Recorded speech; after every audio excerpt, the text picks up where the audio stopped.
రోమీయులకు వ్రాసిన పత్రిక 10వ అధ్యాయము 11వ వచనము.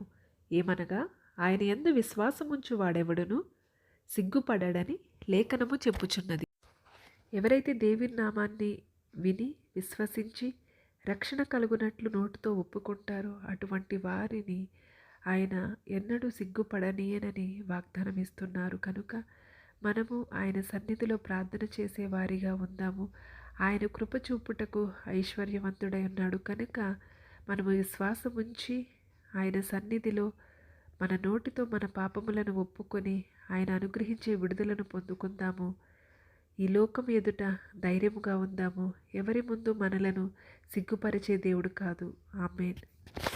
ఈ వాగ్దానము విని రిసీవ్ చేసుకున్న ప్రతి ఒక్కరిని వారి జీవితంలో ఉన్నటువంటి అవమానమును తొలగించి వారిని మహిమపరిచి గణపరచమని, విశ్వాసంలో ముందుకు సాగిపోయే కృపను దయచేయమని యేసయ్య నామములో అడిగి వేడుకొనుచున్నాను తండ్రి. ఆమేన్.